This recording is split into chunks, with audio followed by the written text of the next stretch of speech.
Good morning, and welcome back to Daily Dhamma, a letter to our children.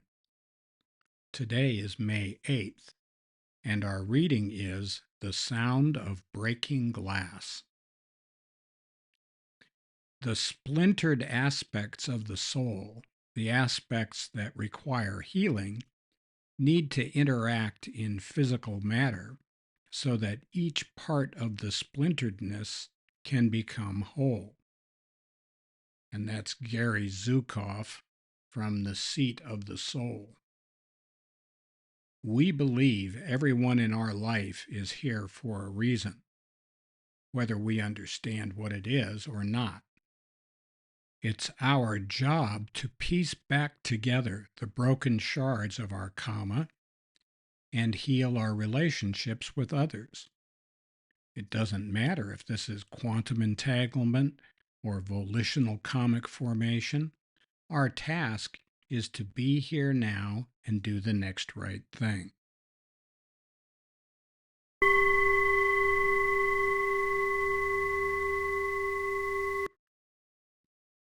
What do we know? The people who are placed in our path are placed in our path for reasons that are beyond our comprehension. What we can do is to try to be kind and not cause any additional harm, not put an extra rock in their sack of woe, and to see if we can be of service.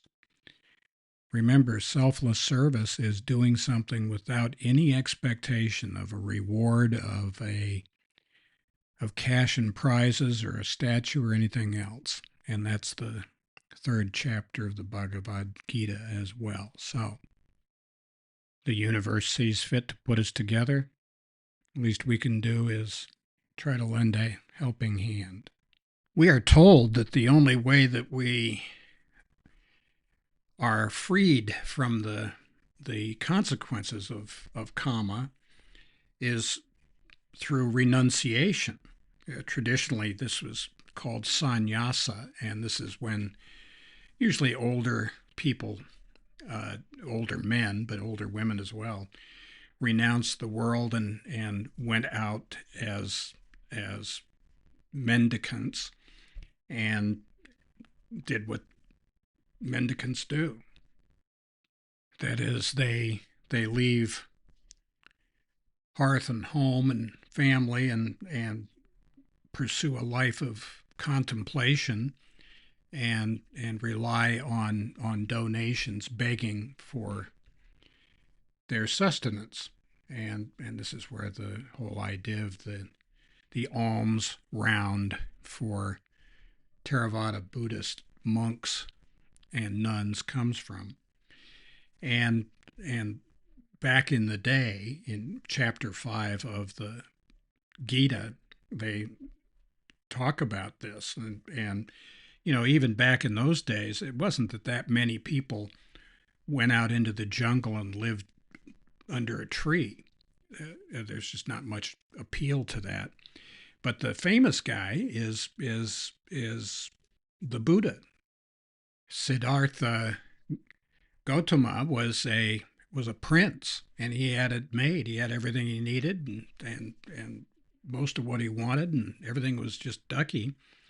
But he did not feel fulfilled, so he left his wife and his son, and he became a mendicant monk, and eventually, once he discovered the path, he was enlightened, and he was able to come back and share his insights with the rest of the world, for which we are deeply grateful. As a sannyasi, he had an opportunity to compare the way of Sankhya, which is contemplation or information, as opposed to karma yoga, which is the way of action. Sankhya and yoga could be translated as theory and practice, in fact.